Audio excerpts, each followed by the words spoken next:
Vamos abrir as nossas Bíblias no livro de Atos dos Apóstolos.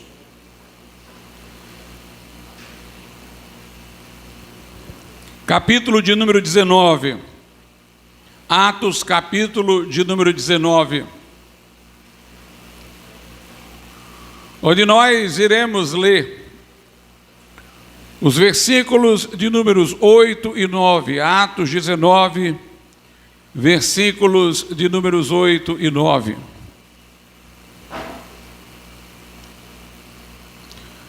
Diz assim a palavra de Deus: E entrando na sinagoga, falou ousadamente por espaço de 3 meses, disputando e persuadindo-os acerca do reino de Deus. Mas como alguns deles se endurecessem e não obedecessem, falando mal do caminho perante a multidão, retirou-se deles e separou os discípulos, disputando todos os dias na escola de um certo tirano. E o verso 10 diz: E durou isto por espaço de 2 anos, de tal maneira que todos os que habitavam na Ásia ouviram a palavra do Senhor Jesus, assim judeus como gregos. Podeis assentar.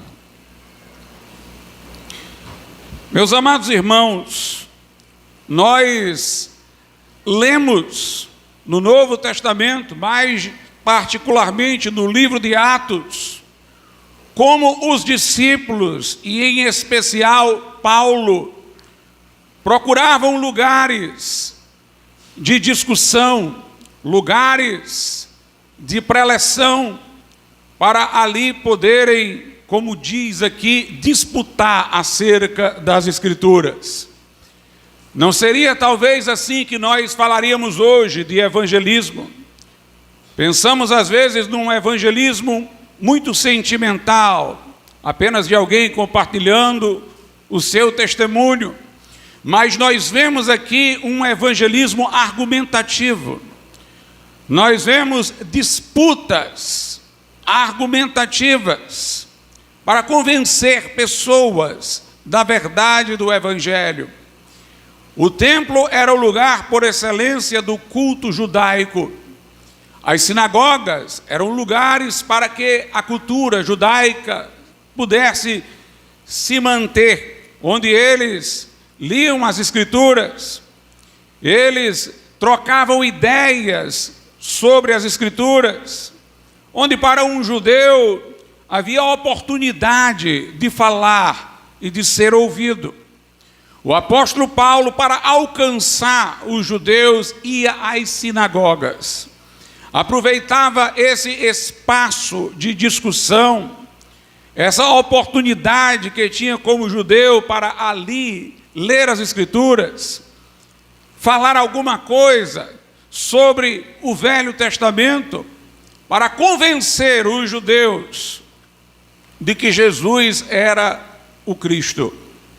Mas Paulo também procurava outros locais. Aqui nós vemos no verso 9 que depois de ele ter disputado por 3 meses, persuadindo pessoas na sinagoga, note, 3 meses. Não era um encontro casual, como normalmente se vê nos evangelismos pessoais. Era um processo de convencimento. Depois disso, ele foi para essa escola de um certo tirano. Talvez esse homem fosse o dono da escola, um professor da escola. Era um lugar também de diálogo, de disputas, agora dentro de outro escopo que não o estrito judaísmo. E Paulo estava lá, e diz o texto que ele ficou lá disputando, argumentando, por um espaço de 2 anos. De 2 anos. Nós vemos, irmãos, que os discípulos, eles evangelizavam numa via argumentativa, procuravam os lugares de discussão. Esses lugares não eram uma ameaça para a fé deles, para a convicção deles. Era uma oportunidade para eles compartilharem a sua fé. Eles estavam preparados para disputar, para persuadir, para argumentar, para contra-argumentar dentro desses ambientes.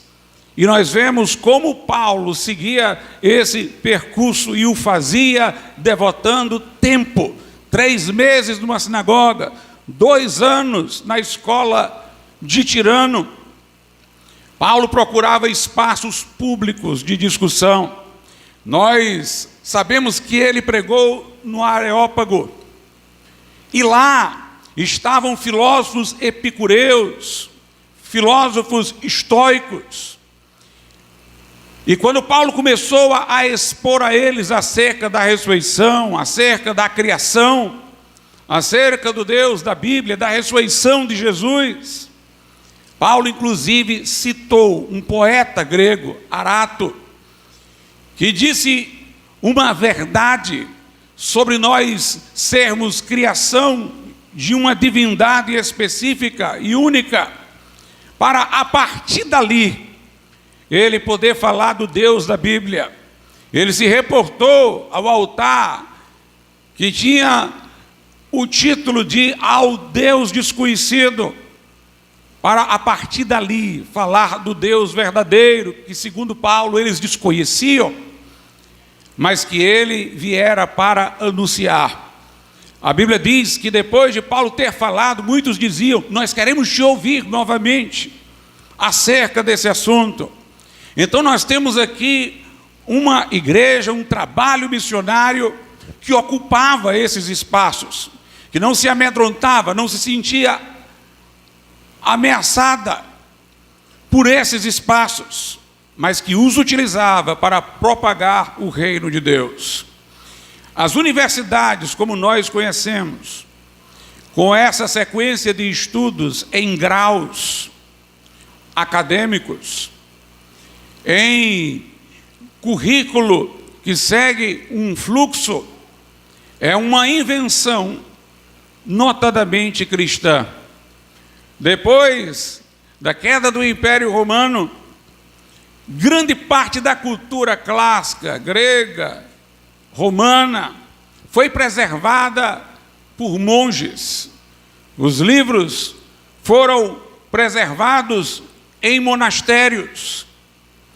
E esses monges, esses mosteiros, se eles não eram às vezes tão criativos, serviam pelo menos para preservar o legado anterior cultural, para transmiti-lo às gerações seguintes.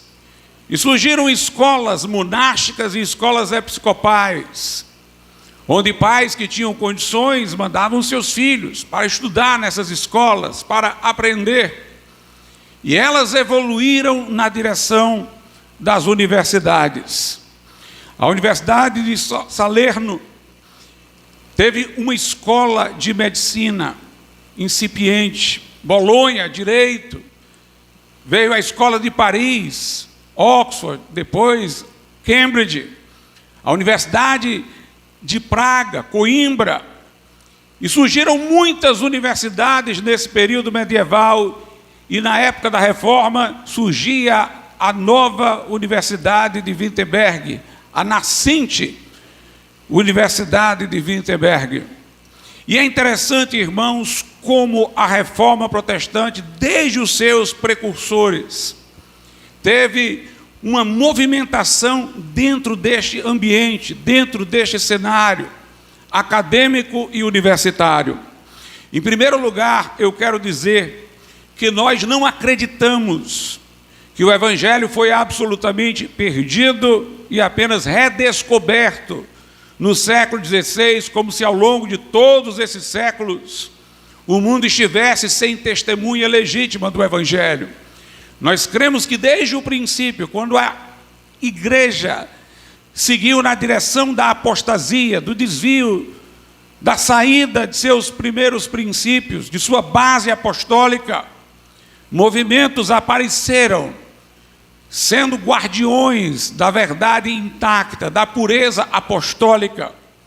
Esses movimentos foram objetos de hostilidade normalmente minoritários, mas nunca deixaram de aparecer ao longo do tempo. Nos séculos 2 e 3 tivemos montanistas e novacianos, no século IV, donatistas, depois paulicianos, os albigenses evangélicos, os valdenses. Todos esses movimentos, entretanto, sobreviviam na periferia da história. Seus líderes não tinham os espaços acadêmicos. Quando eles eram perseguidos, se recolhiam em florestas, em vales, e viviam, portanto, fora do cenário público, mas sobreviveram e cresceram muito em certos lugares. É impressionante o crescimento dos albigenses evangélicos, que só foi sufocado com uma violenta cruzada do romanismo. Os valdenses também cresceram em vários lugares, mas sofreram perseguições desumanas e violentas.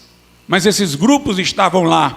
Às vezes, em razão da perseguição, eles iam indo de um lugar para um lugar, até que uma vez chegaram em território islâmico. E por incrível que pareça, príncipes, nobres islâmicos defenderam esses grupos da agressão do catolicismo romano, que vinha no encalço deles, porque consideravam covarde a ação daqueles exércitos que vinham contra eles, enquanto eles eram praticantes da não resistência e não empunham armas em defesa própria. E, portanto, a verdade sempre esteve acesa. Mas o que nós vemos na Reforma Protestante, de uma maneira especial, é que esta mensagem, que sobreviveu, como disse eu, na periferia, ganhou atenção pública. Apareceu essa mensagem no cenário público, repercutiu nas universidades e nas cortes. E quando isso aconteceu, irmãos, o mundo foi revolucionado. Toda a geografia religiosa da Europa foi alterada em pouco tempo. E muitas nações abraçaram a mensagem da Reforma Protestante. Mas entre os precursores, nós poderíamos lembrar John Wycliffe, no século XV.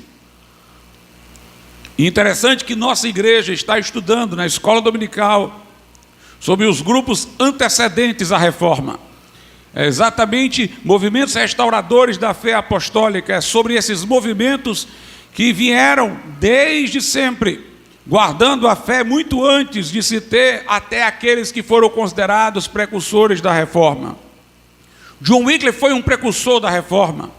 É conhecido como a estrela da manhã da Reforma Protestante, pela esperança que trouxe de mudança.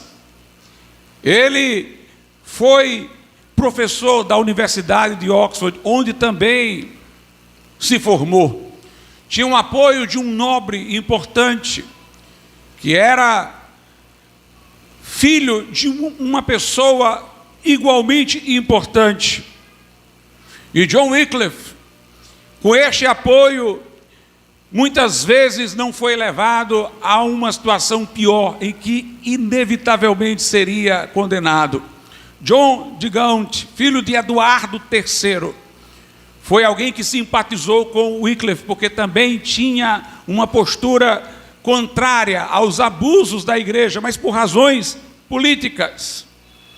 Mas a convergência fez com que em muitos momentos que Wycliffe poderia ter sido parado, isso não ter acontecido, mas ele continuar pregando por causa da proteção desse nobre que simpatizou com a sua causa. A Inglaterra se sentia oprimida por Roma, por inúmeros tributos que tinha que pagar. Isso era visto como uma invasão da nação, uma violação do sentimento de autonomia. E Wycliffe condenou isto também. Defendeu a separação entre a igreja e o Estado. Defendeu a Bíblia como única regra de fé e prática. Condenou o confessionário, a doutrina da transubstanciação, de que pão e vinho se mudam literalmente no corpo e sangue de Cristo, indicando ali tratar-se de uma linguagem figurada da instituição da ceia, e que Jesus instituiu para ser um memorial de sua morte, e não para fazer acontecer novamente a sua morte. John Wycliffe dizia que esta doutrina era recente, que os pais da igreja mais antigos não conheceram esse tipo de ensino como estava sendo desenvolvido naquela época.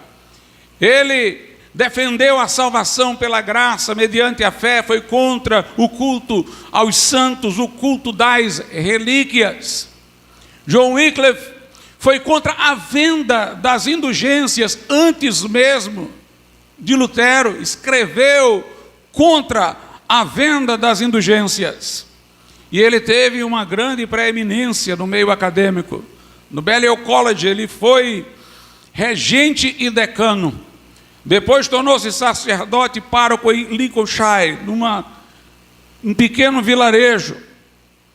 E depois tornou-se a figura eminente, o grande professor de Oxford, tido como o maior filósofo e o teólogo daquela época, por ter habilidade diplomática em certas negociações com a igreja. As autoridades inglesas queriam que ele fosse representar. E ele foi perseguido pelo bispo de Londres, Courtenay. Esse bispo de Londres desejava ser o bispo de Canterbury, da Cantuária, como dizemos em português, que era a posição maior na Inglaterra.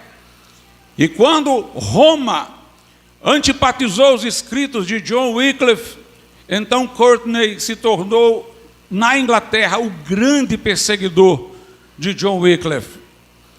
Ele o convocou uma vez para explicar suas opiniões.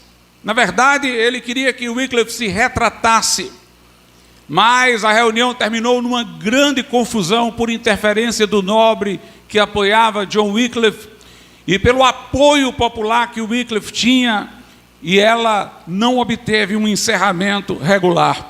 O Papa Gregório XI emitiu 5 bulas contra John Wycliffe. Ameaçaram prejudicar a Universidade de Oxford por causa dele. A universidade, naquele primeiro momento, se solidarizou com John Wycliffe, mas ele, vendo que poderia prejudicar a universidade, nesse momento escolheu a reclusão familiar para evitar que as sanções viessem sobre a Universidade de Oxford. Ordenaram que ele não pregasse, e essa ordem da igreja romana foi para ela a sua maior tragédia, porque ao ordenar que ele não pregasse, ele começou a escrever. E os seus livros falam até hoje, enquanto que suas pregações orais apenas falaram às pessoas de seu tempo e geração. Ele começou a falar, já que não poderia pregar, a grupos particulares, e começou a preparar estes grupos para serem pregadores itinerantes, e os enviou para pregar, e eles começaram a pregar em vários vilarejos, e em vez de um, agora você tinha vários.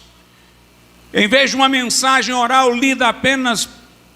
ouvida apenas por um grupo, você tinha agora uma mensagem escrita, que poderia ser lida por multidões. E Wycliffe começou a traduzir a Bíblia, com a ajuda de 2 discípulos.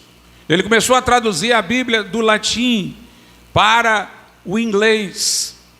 Ele terminou o Novo Testamento. Após sua morte, o Antigo Testamento foi concluído, ficou conhecida como a Bíblia de Wycliffe, que depois foi proibida pela igreja romana, e quem fosse encontrado com um exemplar tinha seus bens confiscados e perdia suas posições sociais, caso as tivesse.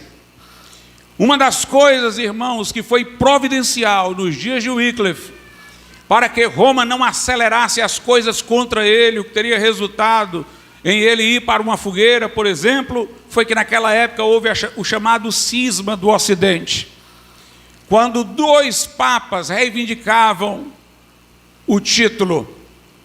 Um dizia que era o Papa, o outro dizia que era o Papa, e houve uma época, inclusive, em que apareceu um terceiro, e ficaram 3.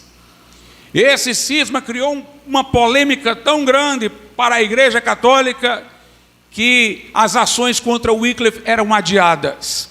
Uma coisa semelhante aconteceu com Lutero no século XVI. Ele poderia ter sido queimado, mas a invasão dos turcos à Europa criou preocupações outras para o imperador Carlos V, que fez com que ele não se dedicasse tão intensamente a esmagar a reforma luterana, mas protelasse o momento de investir tudo contra ela. Nós tivemos também, assim como nos dias de Lutero, 3 anos antes da morte de Wycliffe, uma revolta dos camponeses. Mas Wycliffe estava recolhido, os católicos quiseram lançar na conta dele, mas ele próprio orientou os camponeses que não lutassem com as armas, que não fizessem movimentos sanguinários, mas notadamente não foi ouvido. E o interessante, irmãos, é que quando Courtney já era agora bispo de Canterbury, ele convocou Wycliffe para um concílio. E o concílio não aconteceu porque houve um terremoto no dia. Ficou conhecido como o concílio do terremoto.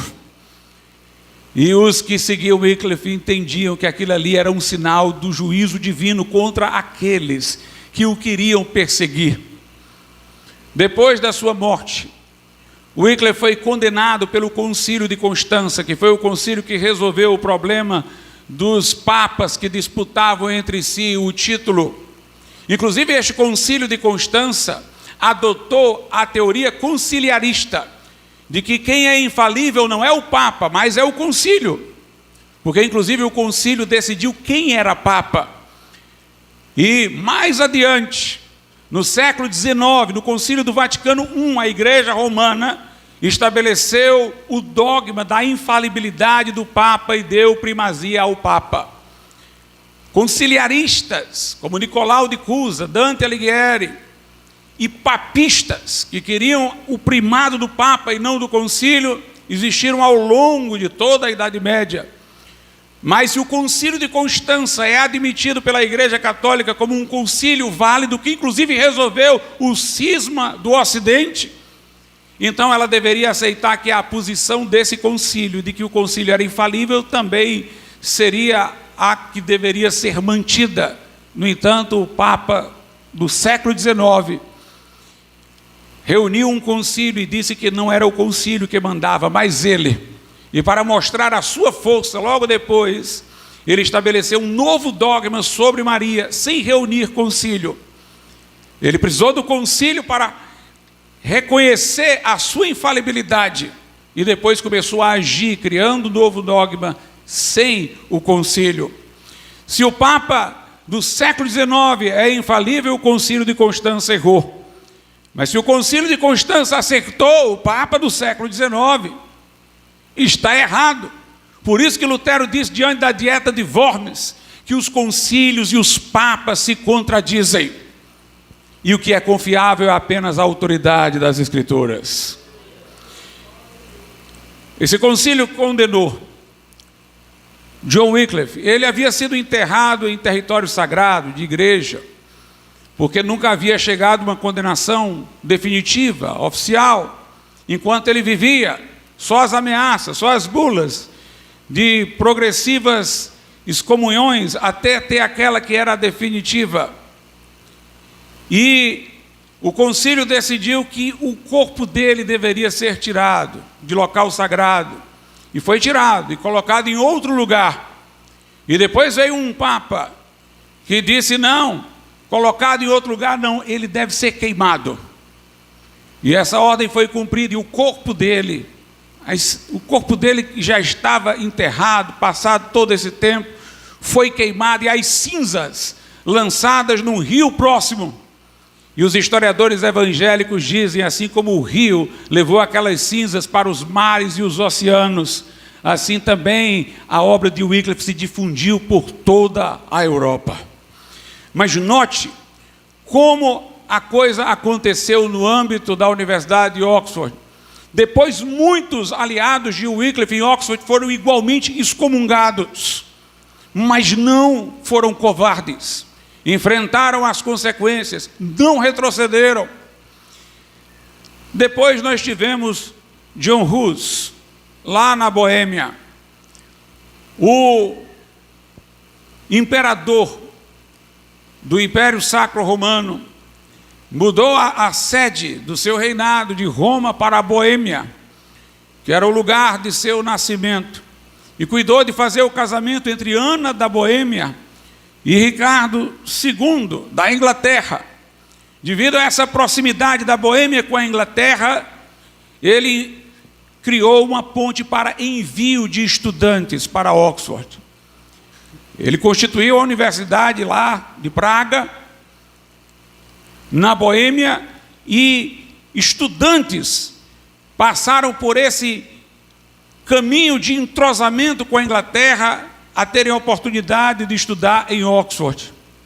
Entre eles estava Jerônimo de Praga, e esses estudantes lá em Oxford tomaram conhecimento dos escritos de Wycliffe, se convenceram do que Wycliffe tinha dito, e retornaram à Boêmia com esses escritos, esses livros, e começou a surgir um grupo de estudos dentro da Universidade de Praga, também chamada Carolina, das obras de John Wycliffe. E foi ali que John Hus tomou conhecimento dessas obras e viu que John Wycliffe estava certo, e começou a pregar intrépida e corajosamente também na Boêmia. E é interessante, irmãos, que os companheiros de Hus, que conversavam com ele sobre os escritos de John Wycliffe, e que também haviam sido convencidos desses escritos como apresentadores da verdade, Stanislau e Palek, foram presos, foram torturados, e alguma coisa aconteceu na prisão, que quando eles saíram da prisão se tornaram os maiores inimigos de John Hus, e passaram a servir aos perseguidores. Quando John Hus foi ao Concílio de Constança para responder por suas doutrinas, foram estes homens que lá o acusaram, que anteriormente haviam sido seus amigos. E uma das cenas mais comoventes foi que quando John Hus já sabia que ia morrer, ele mandou chamar Palek, que era o que tinha acusado de ser um herege, que era anteriormente seu amigo. Ele chamou dizendo: chame-o, porque eu quero me confessar com ele.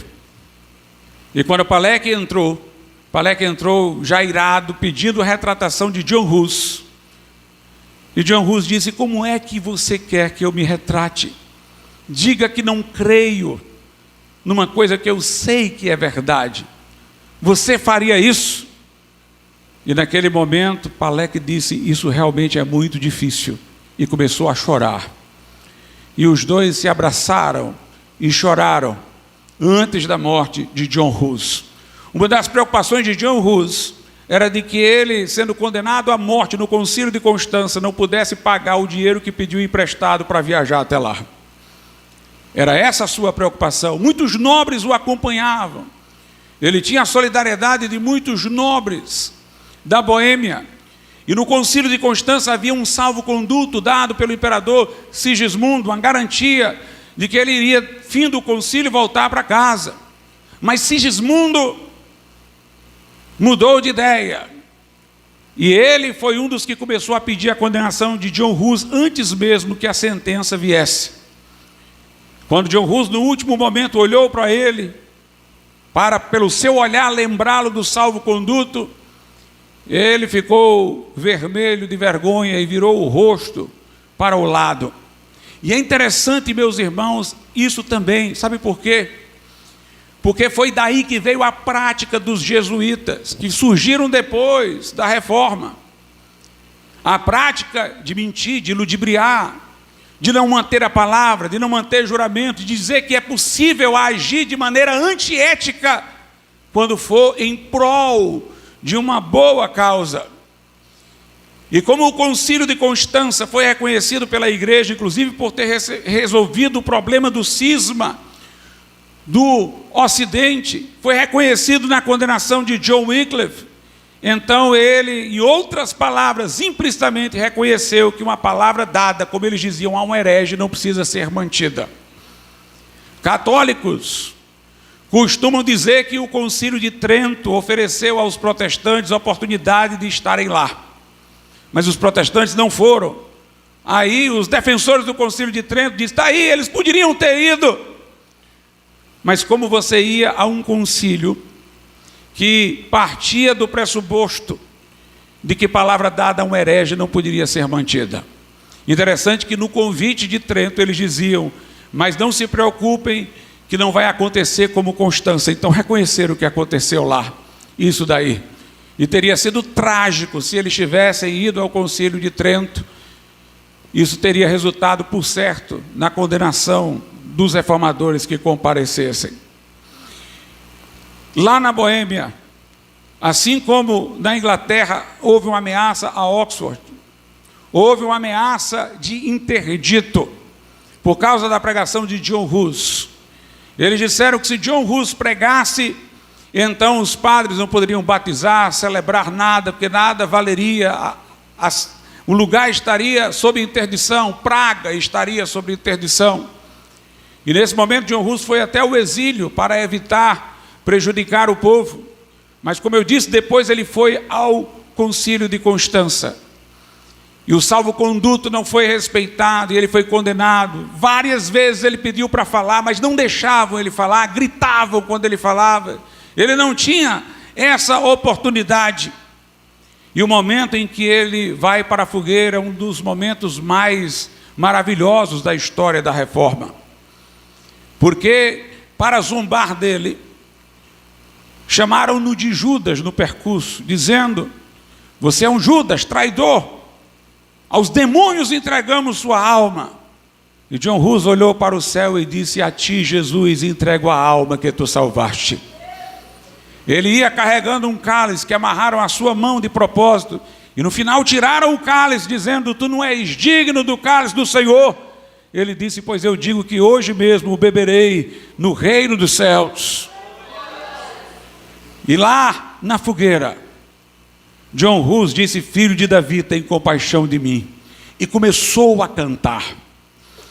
E dizem que ele falou o seguinte, no caminho para a morte, hoje morre o ganso, porque Hus significa ganso. Ele disse, mas daqui a 100 anos, passados 100 anos, Deus levantará um cisne e vocês não conseguirão queimá-lo. 102 anos depois, Lutero fixava as 95 teses. E uma vez indagado sobre as palavras de John Hus, Lutero disse, eu sou o cisne de que Hus falou. Nós vemos mais uma vez um cenário universitário relacionado à Universidade de Praga. E agora chegamos a Martinho Lutero. Lutero estudava direito e numa tempestade, com medo de que o relâmpago o atingisse, naqueles dias antecedentes, muitos familiares seus tinham morrido, ele pediu proteção a Santa Ana. Veja como a superstição é grande, irmãos. A ideia da Idade Média é que Maria tinha ocupação demais. E numa situação de emergência, poderia você invocá-lo e ela não ter tempo porque estava atendendo outros. Então nessa hora era melhor pedir a mãe dela. A Santa Ana era a denominação da mãe de Maria, conforme a tradição medieval. E Lutero apelou para Santa Ana. E como ele não morreu naquele dia, ele apresentou-se ao mosteiro agostiniano de Erfurt, um dos mais rígidos. E lá, ele diligenciou para atender a todo o rigor da vida monástica, e com mais intensidade que todos os seus companheiros, mas a sua culpa não era aliviada. Ele procurava a salvação por obras, por penitências. Ao ir para o confessionário, sempre voltava novamente com algum pecado que havia esquecido. Foi enviado numa missão do mosteiro agostiniano em Roma, e lá ele viu todo o comércio de indulgências. Subiu uma escada, fazendo orações em cada degrau. Diziam que a escada era a que Jesus tinha caminhado lá de Pôncio Pilatos, como se a escada tivesse mudado de um lugar para o outro. E ele, chegando lá em cima, olhou para trás e sentiu vergonha de tudo que estava fazendo ali, de todo aquele comércio de indulgências, toda aquela superstição. Suas angústias o perseguiam e o seu mentor espiritual resolveu dar para Lutero a vaga que era dele, na Universidade de Wittenberg. Ele pensava que Lutero, se ocupando de assuntos acadêmicos, iria vencer suas inquietações, suas angústias. E Lutero entrou na universidade, tornou-se professor. E lá dentro, como professor, foi que ele teve uma experiência singular com Deus. Quando ele leu Romanos, capítulo de número 1. Em Romanos, capítulo de número 1, a Bíblia diz o seguinte, nos versos 16 e 17. Porque não me envergonho do Evangelho de Cristo, diz o apóstolo Paulo, pois é o poder de Deus para a salvação de todo aquele que crê, primeiro do judeu e também do grego, porque nele se descobre a justiça de Deus de fé em fé, como está escrito, mas o justo viverá pela fé. Entendam o que Lutero descobriu aqui, meus irmãos. Na Idade Média, houve duas fases na vida universitária. Houve uma fase em que se pensava a teologia com categorias platônicas, influenciada ainda por Santo Agostinho, por Anselmo da Cantuária, e depois uma segunda fase, com Alberto Magno, com Tomás de Aquino, em que se procurava interpretar a Bíblia com categorias aristotélicas. Lutero, no final, abominou isso. Ele disse que isso era o que o impedira de entender a Escritura. Porque ele disse, como nós vamos interpretar a Bíblia, um livro inspirado por Deus, revelação de Deus, pela filosofia especulativa da razão humana tão frágil? Como nós vamos submeter a revelação cristã a categorias de filósofos pagãos? E Lutero entendeu que nós não deveríamos interpretar a Bíblia nem com categorias platônicas, nem com categorias aristotélicas, mas deveríamos interpretar a Bíblia em seus próprios termos, com as suas próprias categorias. A Bíblia seria intérprete dela mesma. O texto deveria ser interpretado pelo contexto, as partes mais obscuras pelas partes mais claras. Como diz lá na primeira carta aos Coríntios, no capítulo de número 1, versículo 13, as quais, capítulo 2, 1 aos Coríntios 2, versículo 13, as quais também falamos, não com palavras que a sabedoria humana ensina, mas com as que o Espírito Santo ensina, comparando as coisas espirituais com as espirituais. Nós temos que levar em conta não categorias de filósofos, mas as palavras que o Espírito Santo ensina. Nós temos que comparar texto inspirado com texto inspirado, comparar coisas espirituais com espirituais. E como era interpretada a Bíblia com categorias aristotélicas, quando Lutero lia alguma coisa sobre justiça de Deus, ele pensava nos conceitos clássicos de justiça, que são basicamente dois. Ou justiça é vista como retribuição, e logo como penalidade para o culpado, como resposta à ofensa da lei. Ou então a justiça era para os filósofos vista como uma virtude, que teria que se materializar em obras. Então, ou a justiça de Deus, da visão dele, lendo a Bíblia por Aristóteles, Era alguma coisa ameaçadora, era o castigo porque ele era um pecador? Ou era a exigência de que ele fosse virtuoso, e como Deus é absoluto, ele teria que ser perfeitamente virtuoso? Mas a Bíblia diz que todos pecaram e destituídos estão da glória de Deus. Mas quando ele chegou nesse texto de Romanos, ele percebeu uma coisa. No verso 17 diz que no Evangelho se descobre. Tem uma tradução que diz: se revela a justiça de Deus. Tem uma justiça de Deus que não pode ser encontrada em Aristóteles, que não pode ser encontrada nos filósofos. Ela se descobre no Evangelho. Ela se revela no Evangelho. Não é uma justiça que a especulação humana possa ter alcançado. Ela é especificamente revelada na Bíblia. Sem a Bíblia ninguém entende sobre ela. Essa justiça não é aquela que condena, não é aquela que vai se materializar numa virtude perfeita que eu devo ter. Essa justiça é aquela que Deus gratuitamente me imputa através de Cristo. Jesus se fez homem, levou sobre si os nossos pecados. Ele não tornou-se pecador, os nossos pecados foram lançados em sua conta, foram imputados a ele, atribuídos como se ele os tivesse cometido, mas ele não os cometera. Naquela cruz, o justo morreu pelos injustos para levar-nos a Deus.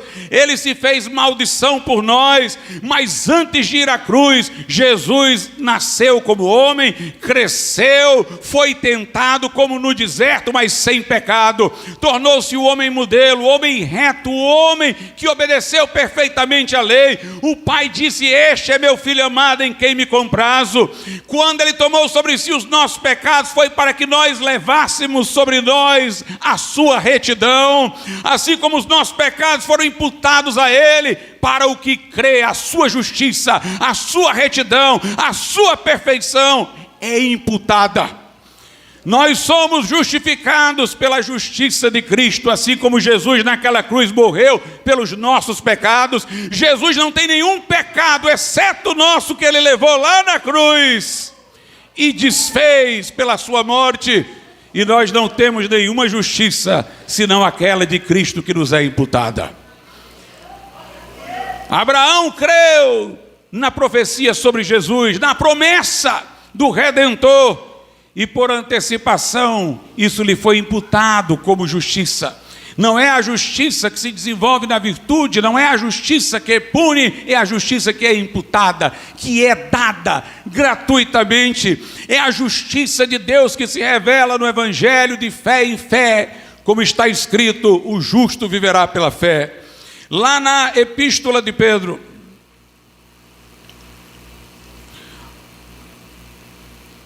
a Bíblia diz, na segunda Epístola, capítulo 1, verso 1: Simão Pedro, servo e apóstolo de Jesus Cristo, aos que conosco alcançaram fé igualmente preciosa, pela justiça do nosso Deus e Salvador Jesus Cristo. A justiça a que se dirige a nossa fé não é nossa própria, é a de Jesus Cristo. E note, a fé que recebe essa justiça é uma fé preciosa. Não é a fé que a Bíblia chama de fé fingida. Não é a fé da boca para fora. Esta fé é um dom de Deus para o coração contrito e receptivo. Essa fé é fruto de uma obra do Espírito Santo que nos convence do pecado, da justiça, do juízo e dá-nos testemunho de Cristo. Por isso que ela é chamada preciosa, ela é de grande valor. Não é a fé que o homem comum contabiliza como sua virtude. É uma fé que vem pela operação de Deus. Pedro também vai dizer que a fé é mais preciosa do que o ouro que perece. Quer dizer então que esta fé preciosa é inabalável. O ouro perece, mas ela não. É aquela fé que se agarra ao Senhor Jesus e não larga, e não solta, e se abraça com aquilo que Jesus nos dá e não vai soltar. É a fé que é mais preciosa do que o ouro que perece. Como eu disse, ela é dada ao contrito. Ninguém chega ao Evangelho sem passar pela propedêutica da lei. A lei mostra o nosso pecado, revela quem nós somos no espelho. A lei mostra como estamos diante de Deus, e nós olhamos para nós sob o flagelo da lei sobre a nossa consciência, dizendo: em mim mesmo não habita bem algum. E quando desistimos de qualquer coisa em nós que possa agradar a Deus, nós podemos olhar para Jesus Cristo e o seu sacrifício como completo, perfeito, e tendo tudo que nós precisamos para ser agradáveis a Deus. É para o coração quebrado, contrito, arrependido, que vem esta fé, que se agarra à promessa do Evangelho, que traz a remissão de pecados e muda o nosso coração e a nossa vida. Lá no livro de Atos, a Bíblia Sagrada diz o seguinte, irmãos. Atos capítulo 13, versos 38 e 39. Seja-vos, pois, notório, homens, irmãos, que por Jesus se vos anuncia a remissão dos pecados, e de tudo que pela lei de Moisés não pudeste ser justificado por ele, pela justiça dele, pelo que ele é, pelo que Jesus é justificado todo aquele que crê. E o Lutero, que buscava segurança de perdão nas penitências, que procurava aceitação diante de Deus pelas obras, estava sempre tomado pela angústia. Naquele momento, disse, era como se as portas do paraíso me houvessem sido abertas. Eu me sentia nascendo de novo. A expressão justiça de Deus, que antes me aterrorizava, agora trazia a mim um indizível amor por Deus. A justiça de Deus não é aquela que procura para nos condenar, mas é aquela que se nos oferece para absolver. A justiça está relacionada à cruz. O preço foi pago do resgate ali. Todos pecaram e destituídos estão da glória de Deus. Não há um justo, nenhum sequer, mas pela graça sois salvos, por meio da fé. Isto não vem de vós, é dom de Deus, não vem das obras, para que ninguém se glorie. A salvação é pela graça e logo nunca pode ter a concorrência das obras. Lá em Romanos 11, verso 6, diz: mas se é por graça, já não é pelas obras. De outra maneira, a graça já não é graça. Se, porém, é pelas obras, já não é mais pela graça. De outra maneira, a obra já não é obra. Ou seja, não tem como ser pela graça e pelas obras. Se é pela graça, não é por obra. Se é por obra, não é por graça. Mas a Bíblia ensina: pela graça sois salvos, por meio da fé. Isto não vem de vós, é dom de Deus. Não vem das obras, para que ninguém se glorie. Esta fé que se agarra a Cristo, que segura a sua promessa, que se refugia nele, não apenas nos obtém o perdão, mas mudança de vida. Agora nós servimos a Deus não pelo temor do castigo, mas estamos aprisionados pela gratidão.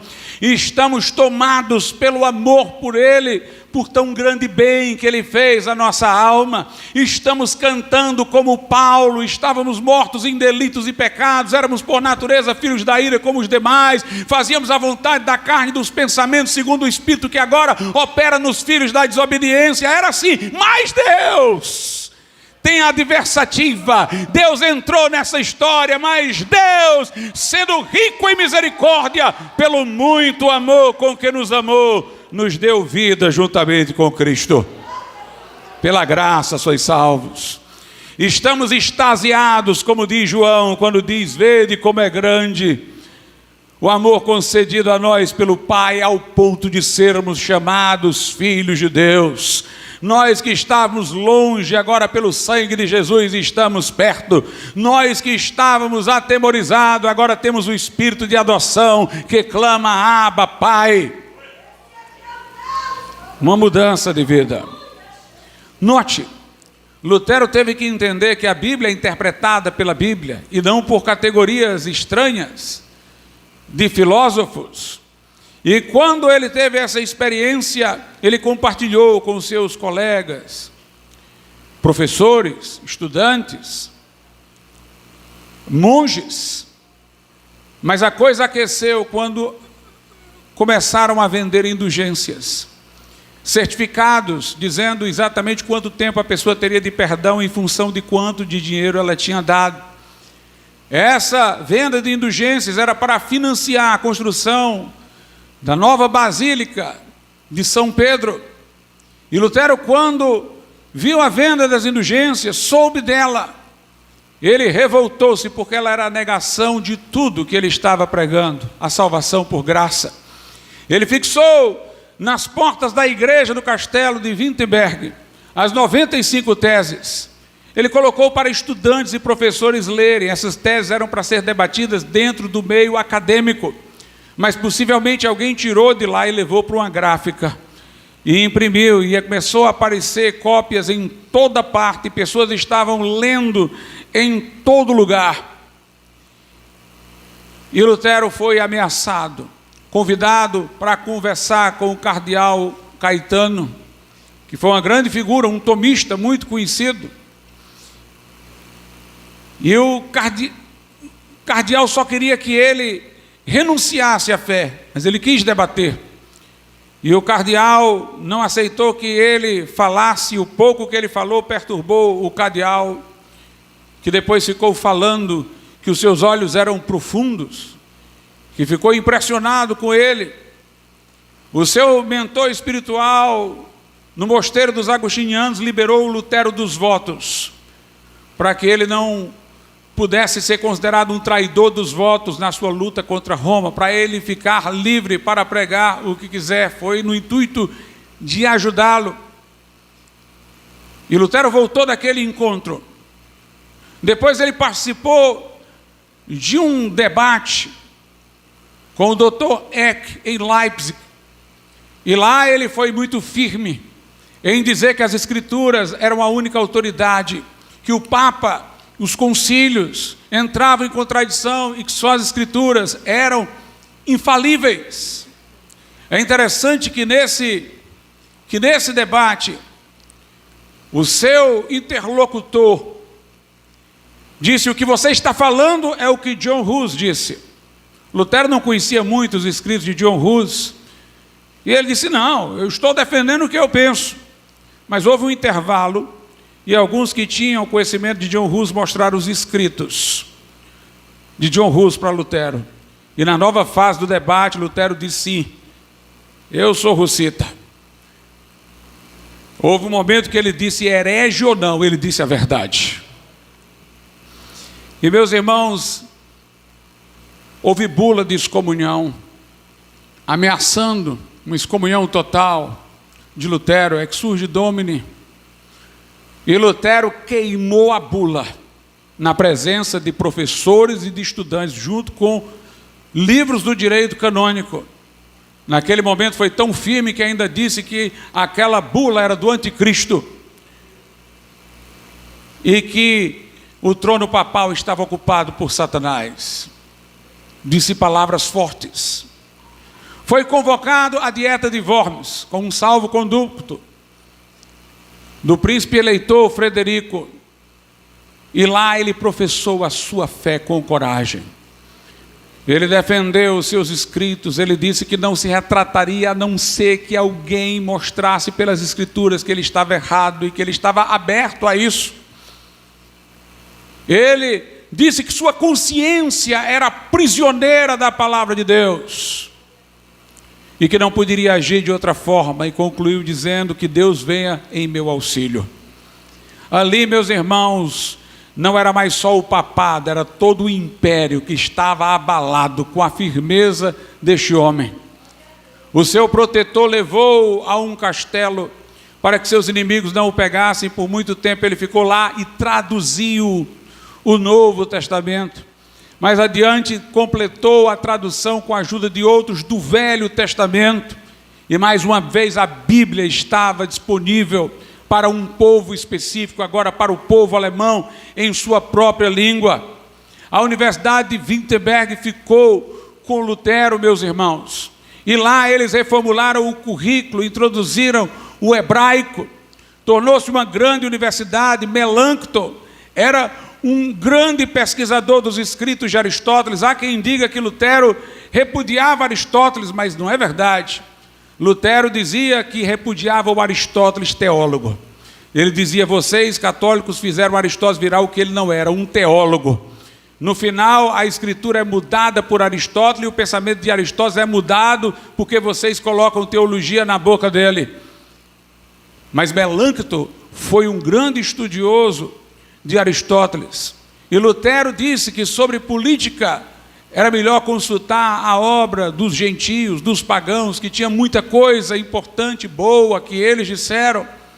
Não havia essa coisa anticultural que às vezes os católicos querem sugerir. O que havia era a distinção entre o que é de Deus, cuja autoridade é essa, e as outras coisas humanas que Lutero recomendou que fossem lidas para os assuntos respectivos, mas não misturá-los. A Bíblia é interpretada pela Bíblia.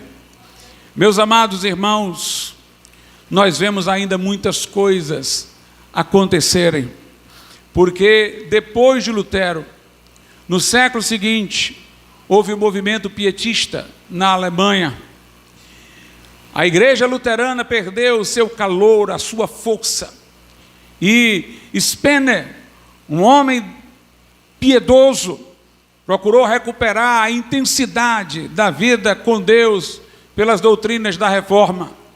Depois veio Franklin, que foi o seu continuador, que conseguiu compartilhar sua mensagem na Universidade de Halle, na Alemanha. A universidade toda voltou-se para o pietismo, tornou-se um centro do pietismo. Começou a enviar missionários para toda parte. E ali, irmãos, também houve muitas bênçãos de Deus. No século XVIII, nós tivemos John Wesley, mas antes eu lembraria que Calvino fundou a Academia de Genebra, da qual foi reitor Teodoro de Bessa. E Wesley, no século XVIII, ele foi influenciado tanto por Lutero como por John Hus, indiretamente. Porque quando ele, já ordenado pastor, mas sem uma conversão pessoal, foi aos Estados Unidos para ser missionário entre os índios, ele conheceu os irmãos morávios. Quem eram os irmãos morávios? Os discípulos de John Hus. Os discípulos de John Wycliffe eram os Lollardos. E eles existiram até a Reforma e foram absorvidos pela Reforma. Os discípulos de John Hus, os hussitas, também tiveram em grande número até a Reforma, mas depois de uma grande perseguição, somente um grupo pequeno sobreviveu, se refugiando nas terras de um conde, o conde Zinzendorf. Esse grupo eram os irmãos morávios. Comênios, que foi um grande educador, era dos irmãos morávios. E os irmãos morávios foi que falaram de Jesus para John Wesley, perguntaram se ele tinha certeza da salvação, confrontaram-no, ele ficou na dúvida. E Wesley se converteu num culto dos irmãos morávios, onde se lia uma passagem de uma obra de Lutero. Naquele momento ele disse: o meu coração aqueceu, e eu confiei em Cristo, e somente em Cristo, para a minha salvação. E ali ele foi convertido. Mas Wesley começou, meus irmãos, com o Clube Santo, um grupo de alguns estudantes em Oxford, que se reunia para estudar a Bíblia. Ele ainda não era convertido, mas daquele grupo saiu muita gente convertida. Charles Wesley, o compositor dos hinos, George Whitefield, que sacudiu 2 continentes com a pregação poderosa, avivada, a céu aberto.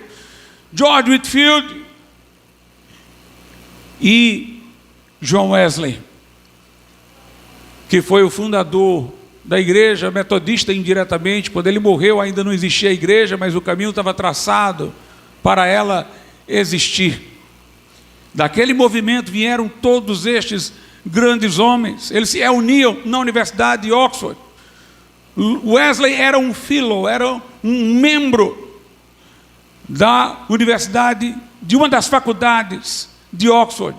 Às vezes era chamado para ensinar, e uma vez foi chamado, já ordenado pastor, no auge do avivamento, para pregar. E quando ele foi pregar lá, ele escreveu no diário, no final: essa foi a minha última pregação aqui, nunca mais vão me chamar. Porque ele botou para quebrar, irmãos. Naquela universidade, dizendo que ela já tinha sido e aquilo em que ela se tornara. Que Deus levante gente corajosa, corajosa sim.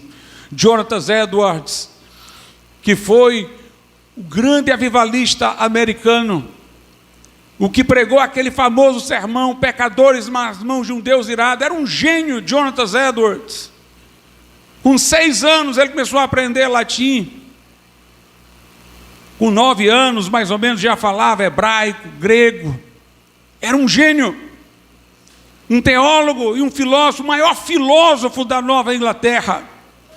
Foi professor assistente da Universidade de Yale, onde se formou, e depois foi presidente de uma faculdade que veio depois a ser a Faculdade Princeton. Este homem, irmãos, que estava nos meios acadêmicos, pregava para os índios também, era missionário entre os índios. Não tinha mãos polidas nesse tempo não, irmãos. Quem era crente em todo canto, graças a Deus, entre esses homens. E ele foi instrumento de Deus para um poderoso avivamento na igreja em que ele pastoreou. O problema que nós tivemos foi o advento do iluminismo. O iluminismo prestigiou a razão acima da revelação e colocou a religião, seja qual fosse, como superstição e confiança na autoridade. Esse iluminismo dominou as universidades. Depois veio o positivismo de Comte, que disse que no estágio anterior nós tínhamos um estado teológico, depois fomos para o estado metafísico e agora era hora de chegar no estado positivo, que era o estado científico. E depois, para completar, veio o marxismo ateu e materialista. Essas forças foram dominando as universidades. Mas como disse Hermann Dooyeweerd, um filósofo reformado, toda filosofia que repudia a religião torna-se uma religião, porque o homem é inescapavelmente religioso. O iluminismo falava de si como algo relacionado a uma iluminação, que era um termo teológico. Os revolucionários na França, que adotavam esse pensamento, construíram templos para culto a Deus, a razão. Substituíram o calendário de santos por calendário de filósofo e ainda colocavam um são antes do nome do filósofo. Era uma religião secularista, mas era uma religião. Augusto Comte, do positivismo, note que ele vê o estado metafísico sucedendo o teológico e o positivo sucedendo o metafísico. Então o positivo ocuparia na nova situação a posição anteriormente ocupada pela religião. Ele queria que o lugar dos sacerdotes fosse dos cientistas. Ele escreveu até um catecismo positivista. Era uma religião. O marxismo nem se fala, é uma religião. Tem uma visão do homem, tem uma visão da história, tem uma escatologia. São religiões concorrentes, irmãos. E assim como os discípulos tiveram que disputar nas sinagogas com os estoicos, com os epicureus, com os pagãos, nós temos que disputar contra essas ideologias. Nós temos que disputar com elas. Nós temos que ocupar os espaços com firmeza e com convicção. No século XIX houve um mover de Deus no meio da escuridão na Inglaterra. Charles Simeon, um grande pastor, trouxe vida evangélica de novo para dentro das universidades. Missionários saíam de dentro das universidades, pessoas com carreiras promissoras. Hudson Taylor seria um médico, mas quis ser um missionário na China. Eric Liddell era da Universidade de Edimburgo, lá na Escócia, campeão de corrida olímpica, mas deixou tudo para ser um missionário formado em ciências, lá pelaquela universidade. Charles Studd, também, que era de Cambridge, resolveu ser missionário na China, e apareceram ali outros missionários que eles eram chamados de os 7 de Cambridge, que saíam para fazer missões, homens de vida confortável, homens com futuro promissor, mas que resolviam ir ser missionários em lugares difíceis. Onde estão, irmãos? Onde estão esses homens hoje? Onde estão estes corajosos? Charles Studd recebeu uma grande herança. Ele disse: toda a minha carreira, toda a minha herança vai para a obra de Deus, e partiu como missionário. Nós temos que voltar a influenciar as universidades. Nós temos que voltar a ver avivamento nas universidades. Nós temos que defender a verdade dentro das universidades, como fizeram Paulo, Lutero, Wesley e todos esses. Tem tanta gente querendo fazer missões à distância, mas a universidade tornou-se um lugar de paganismo. Eu vou até dizer mais, de anticristianismo. Eles estão vacinados. É mais difícil até do que naquela época dos apóstolos. Quando os apóstolos falavam, as pessoas queriam ouvir, por curiosidade. Depois poderiam resistir, mas queriam ouvir. Lá no Areópago, quando Paulo foi falar, a Bíblia diz que o povo lá queria ver qualquer novidade, queria ouvir. Hoje é como se nós fôssemos John Hus lá no Concílio de Constança. Na hora que a gente vai falar, já começam os gritos. A pessoa que não sabe nem o que é que nós cremos, ela diz: não, nós não queremos o que vocês vão dizer. Seja lá o que for, nós não queremos isso. Por isso nós precisamos, irmãos, de sabedoria vinda do alto. Nós precisamos dos dons espirituais, da palavra da sabedoria e do conhecimento, do dom de discernir espíritos. Nós temos que aprender a distinguir bem cada oportunidade. Nós temos que ter mansidão para responder a qualquer um sobre a razão da nossa fé. Mas nós temos que ter coragem. Coragem. Eu comentei agora recente na internet, era um comentário antigo meu. Se você pegar os santos católicos, representados nas figuras, nos quadros, são pessoas que estão lá assim num quadro, olhando contemplativamente, um raio de luz aqui sobre suas cabeças, como se eles fossem pessoas ali só daquele ar contemplativo. Os quadros da Reforma são Lutero queimando a bula papal, João Calvino impedindo os libertinos de participar da ceia do Senhor, John Knox trovejando contra a Rainha Maria Stuart, lá do púlpito. E os anabatistas ironizando dos inquisitores na Inquisição. Nós precisamos de gente corajosa para transtornar o mundo, para encher Jerusalém da doutrina, como diz a Bíblia Sagrada. Quando a União Soviética atacou Praga, na época da Primavera Praga, quando eles estavam querendo lá na República Tcheca retomar suas liberdades, os estudantes que eram contra o comunismo foram todos para a praça onde tem a estátua de John Hus. Eu estive lá e ficaram lá firmes. Isso é emblemático, irmãos. Nós somos a resistência contra tudo isso. Eu vou lhes mostrar uma coisa nessa noite interessante. Eu trouxe aqui esse livro aqui da coleção das obras selecionadas de Lutero, para ler uma parte aqui, como Lutero anteviu o que nós estamos vivendo hoje, o relativismo.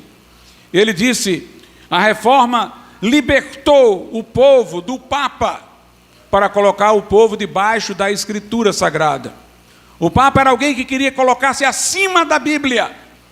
Ele julgava-se infalível, capaz de criar novos dogmas, dizia ser portador de uma tradição oral, o único intérprete da Bíblia, e estabelecia coisas contra a Bíblia, por seu arbítrio. Lutero disse: nós tiramos pela reforma pessoas de debaixo do arbítrio e tirania de um homem para que elas ficassem debaixo da autoridade das Escrituras. Mas ele disse: eu estou avistando um tempo em que todo mundo vai querer ser Papa. Ou seja, todo mundo vai querer ser o dono da verdade, é o relativismo. Todo mundo vai querer ser o árbitro de todas as questões. E nem vai haver autoridade de um Papa nem das Escrituras, mas vai haver um relativismo geral. Veja o que ele diz numa passagem que vou ler agora.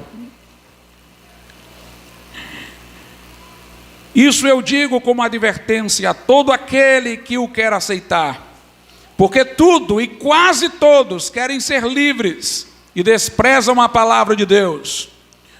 Pois entre as figuras do anticristo encontra-se uma antiga profecia que diz que no fim, quando o embuste do anticristo estiver descoberto, a humanidade se tornará selvagem e bruta, apostatando de toda a fé e dizendo que já não existe mais Deus, e que passará a viver em total arbítrio, a seu bel prazer, etc.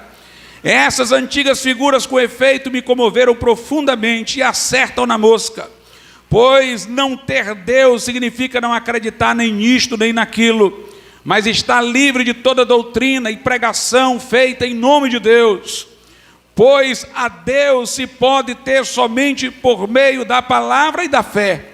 Por isso São Paulo diz que antigamente os gentios viveram sem Deus, embora o mundo estivesse cheio de deuses, mas não tinham a palavra e a fé de Deus.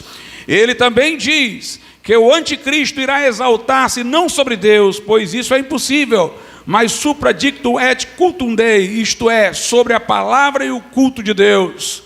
Esses epicureus e desprezadores de Deus alastram-se agora, publicamente, também na Alemanha, da mesma forma como aconteceu anteriormente na Itália. Infelizmente, isso pode levar a uma dominação italiana, tanto na esfera secular como na esfera espiritual. Essa mentalidade foi trazida para cá pelos cortesãos papais e mercenários, da maneira como viram e aprenderam em Roma e na Itália. Agora o detalhe que ele diz, quando estas coisas acontecerem, nós temos que salvar duas coisas: o púlpito, isso me chamou a atenção, e as escolas. Olha o que ele diz mais adiante: visto que essa mentalidade terrível e totalmente papal, isso é, epicureia, italiana, está se alastrando, socorra quem puder e tenha compaixão da pobre juventude, nossos queridos descendentes, como também de todos os seletos filhos de Deus que ainda serão acrescentados e que sequer nasceram. Também eles devem chegar ao batismo e a Cristo por meio de nosso serviço e assistência. Para isso somos chamados e justamente por causa deles vivemos. Do contrário, nossa fé nos bastaria para nós mesmos, não importando quando fôssemos morrer. E ai, sobre todos os ais, se não fizermos caso desse serviço e vocação, Deus requererá de nós e exigirá a prestação de contas das almas de todos os descendentes que por nós forem negligenciadas. Por isso, repito, quem puder seja um Davi e siga seu exemplo na medida do possível, especialmente os príncipes e senhores que recebam poder e bens suficientes para isso da parte de Deus, e Ele retribuirá muito mais, centuplicadas vezes, e além disso dará vida eterna, como promete tão generosamente. E se não puder ser feito mais, observe, e se não puder ser feito mais, que permaneçam ao menos as escolas e os púlpitos, que de qualquer forma não serão excessivamente muitos, visto que existem tantas instituições de caridade, conventos e feudos. A profecia supramencionada certamente se cumprirá. Queira Deus que antes que se cumpra, sejamos consideradas pessoas que se opuseram a elas e ensinaram contra ela, e que juntamente com todos os que nos são queridos, possamos partir numa horinha boa, e que com Ló sejamos redimidos da condenada Sodoma e Gomorra. Meus irmãos, o mundo pode piorar, mas nós não podemos deixar de lutar. Nós temos que zelar pelos nossos descendentes, e nós temos que zelar pela escola e pelo púlpito. Se tudo mais piorar, o púlpito não pode deixar de trovejar e tocar a trombeta.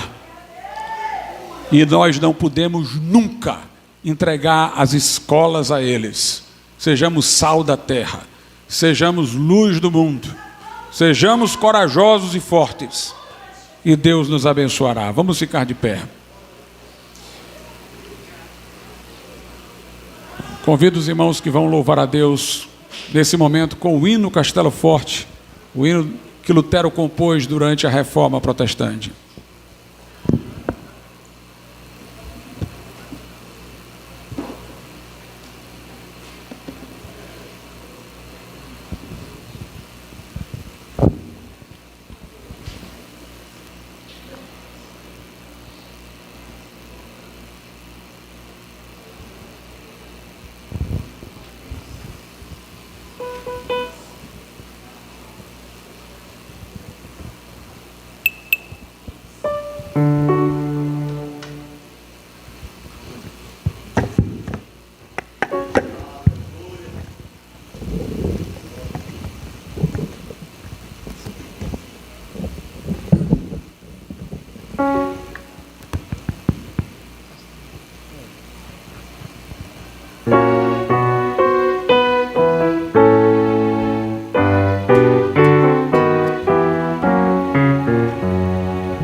Aleluia.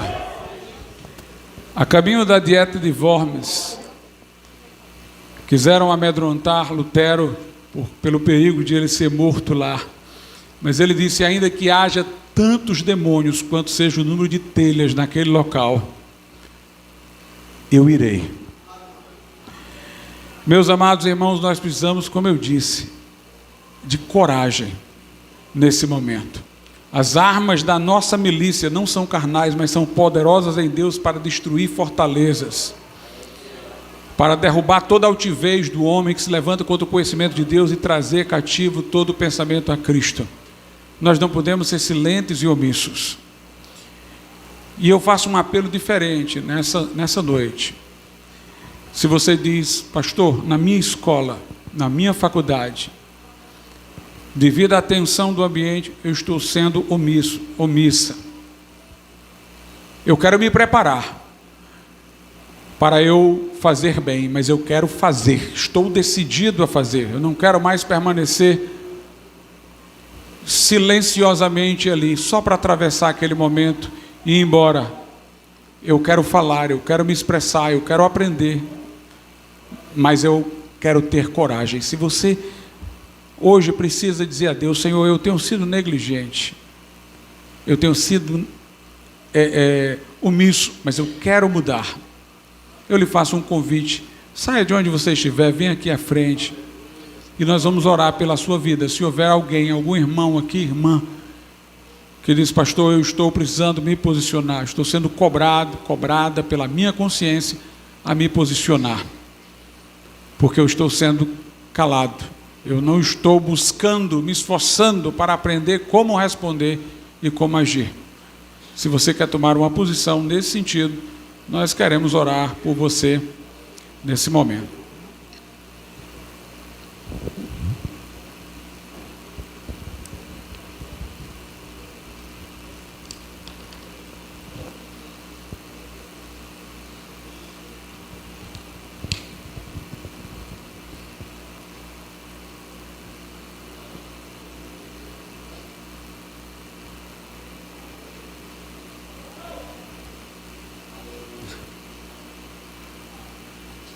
Tá certo. Tá. Então vamos orar a Deus nesse momento. Soberano Deus e nosso Pai, olha, meu Deus, para aqueles que estão aqui à frente, que deste ato de contrição buscam em Ti, Senhor, coragem e diligência, meu Deus, para poderem aprender, buscarem respostas, buscarem conhecimento, Senhor, para que possam se posicionar. Que isso possa valer para todos os que estão aqui, Senhor. Que o Senhor possa agir, ó meu Deus, de maneira que todos nós tenhamos essa firmeza e essa coragem. Que as coisas, ó Pai, que possam se fechar mais ainda, não nos amedronte, Senhor. Faz-nos firmes no testemunho da verdade. Nós te pedimos em nome de Jesus. Amém. Mais uma vez eu gostaria de agradecer a todos aqueles que vieram, os professores da Comúnio, Davi, Tiago, o professor Rui Martinho, a professora